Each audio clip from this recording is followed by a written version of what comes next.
Hi നമസ്കാരം. F ടോക്കിലേക്ക് എല്ലാവർക്കും സ്വാഗതം. ഞാനൊരു മരണ വാർത്ത കേട്ടുട്ടോ. എടവണ്ണപ്പാറ സ്വദേശി എടവണ്ണപ്പാറ ചീക്കോട് സ്വദേശി മുഹമ്മദ് ജുവാൻ പറഞ്ഞ ആളാണ് മരണപ്പെട്ടിട്ടുള്ളത്. 24 വയസ്സ്. പക്ഷെ ആ മരണം കേട്ടപ്പോൾ നല്ല സന്തോഷം. പൊതുവേ നമുക്ക് മരണ വാർത്ത കേൾക്കുമ്പോൾ സങ്കടങ്ങൾ ഉണ്ടാകാം. പക്ഷെ ഈ യുവാവിൻ്റെ ഒരു മരണ വാർത്ത കേട്ടപ്പോൾ എന്തോ മനസ്സിനൊരു സന്തോഷം കേട്ടോ.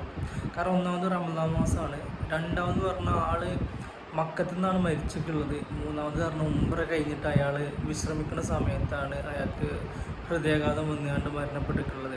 അവിടെ തന്നെ എന്താ പറയുക, അവിടെ തന്നെ ഖബറടക്കുകയും ചെയ്യും.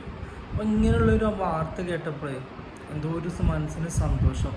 ഈ ഒരു പുണ്യ ദിവസങ്ങളിലും പുണ്യ സ്ഥലത്തും അയാൾ എന്താ പറയുക, പുണ്യകർമ്മം ചെയ്യുന്നതിന് ശേഷമൊക്കെ മരണപ്പെടുക എന്ന് പറഞ്ഞാൽ എല്ലാവർക്കും കിട്ടാത്തൊരു ഭാഗ്യം അല്ലേ. മനസ്സിന് അത്രയും സന്തോഷം നൽകട്ടോ.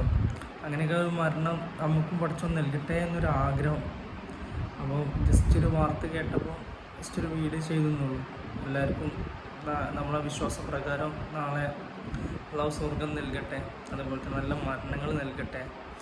ജീവിച്ചിരിക്കുന്ന കാലത്ത് നമ്മളെ കാണുമ്പോൾ അല്ലേ, നമ്മളെ മരിച്ചു എന്ന് കേൾക്കുമ്പോൾ മറ്റുള്ളവർക്ക് നമ്മുടെ പുഞ്ചിരിച്ച മുഖം കാണുന്ന, അല്ലെങ്കിൽ നമുക്ക് ആരും മരിച്ചു എന്ന് പറഞ്ഞാലും മുഖം നമ്മളെ മനസ്സിൽ പതി. അപ്പോൾ അതിൻ്റെ സമയത്ത് നമ്മൾ മരിച്ചെന്ന് കേൾക്കുമ്പോൾ നമ്മളെ പുഞ്ചിരിച്ച മുഖം കാണുന്ന രീതിയിൽ നമ്മളെ സ്വഭാവങ്ങളൊക്കെ മാറ്റട്ടെ. അപ്പോൾ ഓക്കെ, താങ്ക് യു.